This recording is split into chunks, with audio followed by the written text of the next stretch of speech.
A first-of-its-kind apartment project for the city of Plymouth is in the works. It's being called a bold vision for the redevelopment of the Dundee Nursery site. The developer, Park Era, plans a 4-story multifamily apartment building at Highway 55 and Dunkirk Lane. It calls for 210 units ranging from studios to 3-bedroom units. What makes this project unique, though, is the green building concepts incorporated into the design.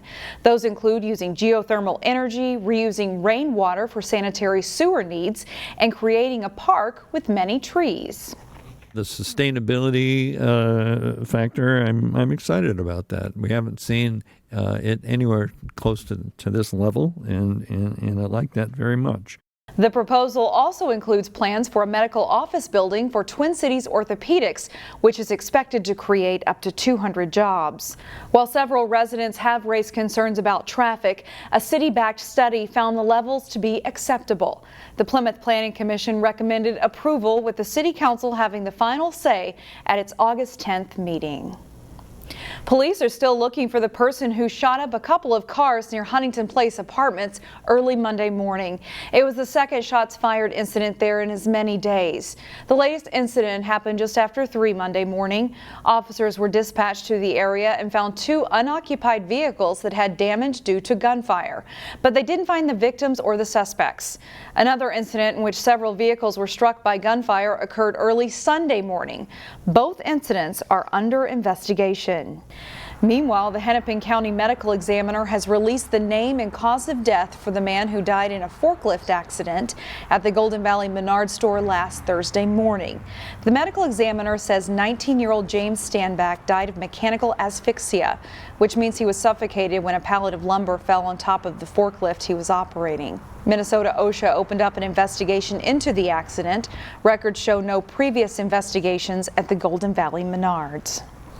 A new gathering place in the city of Plymouth that will connect people to nature is nearing completion. Crews are putting the finishing touches on the new Trailhead building, which is part of Plymouth's Northwest Greenway Nature Preserve. Plymouth city officials say the open-air pavilion will host gatherings such as weddings and other events like 5K races. The building sits along Peony Lane, just north of Wayzata High School, and provides parking and easy access to several miles of paved trails for walking, biking, and scenic overlooks. So it's kind of a nice place to start, park, grab your bike, hiking shoes, whatever, and then end up back here. The city hopes to have a grand opening for the Trailhead building in the fall. And this past weekend, Maple Grove also cut the ribbon on their new cricket pitch in Boundary Creek Park, which is in the northeast part of the city. Crews had to contend with several minor incidents of vandalism while the pitch was constructed, but it officially opened for use on Saturday. After the playable season, the pitch will be closing in October to repair the turf. Cricket has become more popular in recent years. Brooklyn Park currently has 2 pitches with plans for more. And on that note, we could all use a little more kindness. Reporter Sonia Goins introduces us to a Golden Valley woman who is determined to uplift and spread joy, one good deed at a time. When we put the libraries together, it'll come with a couple brackets, and then I give screws as well. Some of these screws go in here and they actually create a ledge for the shelf to hang out on. CHRISTENSEN is on a mission to spread peace and joy. There is something about being able to say I love you and meaning it. She's a founder of One Good Deed, a group of volunteers that commits to doing at least one good deed per month. It is very lovely to see people pull together. Her first project was in 2016 when she made 4 little free libraries. That tradition continues today. I have directions that I give each little library owners. Only on a much larger scale. This is our July good deed every year. So this is our 3rd year of doing little libraries. So we're up to 65. Recently, she gathered 20 families together and they painted dozens of little free libraries. I had 20 little free libraries and I had over 400 responses. All the supplies are donated and stored in her Golden Valley garage. Everything is donated, from the materials to the labor to make them to the books. It was a family-friendly event. People spent hours making sure their little free libraries stood out. One is going to be a Snoopy dog house, and one has the Girl Scout insignia troop number on it. One has a pride flag on it. Christensen says the Little Free Library project is more than crafting. It's about making connections and building community. And I saw names being exchanged, phone numbers being exchanged. They were going to visit each other's little libraries. The group also painted kindness rocks. These are some of the paints that we use for the kindness rocks, which have uplifting messages that are guaranteed to put a smile on your face. We handmade some quilts up in there. Every winter, volunteers scarf bomb, donating cold winter gear on trees in parks to help the homeless. We put a label on them and we wrap them around trees and benches and tennis courts. One good deed has one main purpose: to encourage people to be kind and spread joy. And that it just takes one person to start a ripple that turns into a wave. In Golden Valley, Sonia Goins, CCX News. And we'll leave you today with this adorable video from Golden Valley. Resident Carla Rose shared this video with us that she shot from her bedroom window. You can see several raccoons along Bassett Creek dipping their hands in the water. Raccoons have a very sensitive touch, and dipping their hands in water increases the raccoons' sensitivity and helps them identify food too. As long as the raccoons stay in Bassett Creek and out of the trash, we will admire them. Thanks for sharing this video with us.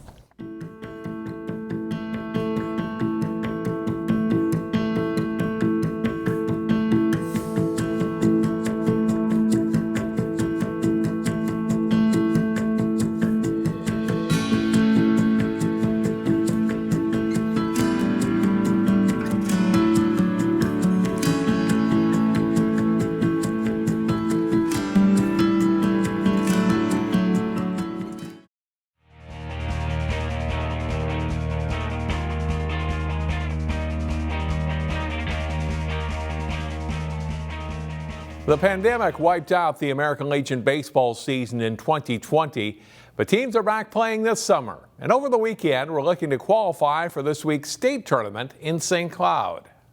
Top-seeded Osseo facing Maple Grove in the final round of the Sub-State 11 American Legion baseball tournament Sunday. Osseo needing 1 win to advance to state, Maple Grove 2. Bottom of the first inning, Osseo's Matthew Kitzman hits a bouncer to shortstop. Maple Grove gets the out at second base, but not at first. Matthew Holeen scores on the play, and it's 1-0. Still in the first, and Spencer Peterson hits a deep drive to left field. It drops over the left fielder's head for an extra base hit. Kitzman scores. Peterson ends up on third base, and Osseo leads 2-0 after 1. Maple Grove gets runners at second and third base to start the second inning, but Osseo pitcher Jake Contreras gets the next 3 batters out, including a strikeout to end the frame, keeping the score 2-0. Third inning, and Wyatt doubler at the plate, and he singles inside the third base bag. Peterson scores, and Osseo is up 3-0 after 3 innings. Longtime Maple Grove Legion coach Pete Hess coaching what would turn out to be his final game, as MG can't get anything going against Contreras. Contreras strikes out 8 batters in throwing a complete game shutout. And first baseman Kitzman catches a pop-out to end the game. Osseo wins 4-0 as they go unbeaten in the sub-state tournament, and they advance on to the state tournament for the first time since 2013. The state tourney begins Thursday in St. Cloud. In the sub-state 4 tournament at Wayzata, Hopkins blanked Wayzata 4-0 in the final as the Flyers advance on to state. Champlin lost to Ham Lake in the sub-state 9 championship game. 1 week after New Hope's annual men's softball tournament, the nearby Crystal Frolics tourney took place over this past hot, muggy weekend.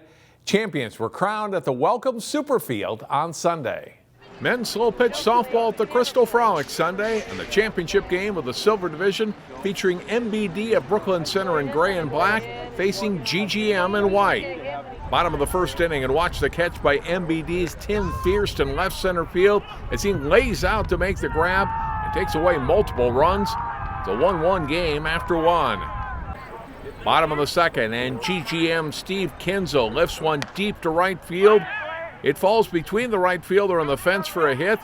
Tyler Wright scores, and it's a 3-1 game after 2. Top of the third, MBD's Andy Wookmeyer singles past third and into left field. Fierce comes in to score. NBD ties the game 3-3 through 2.5 innings.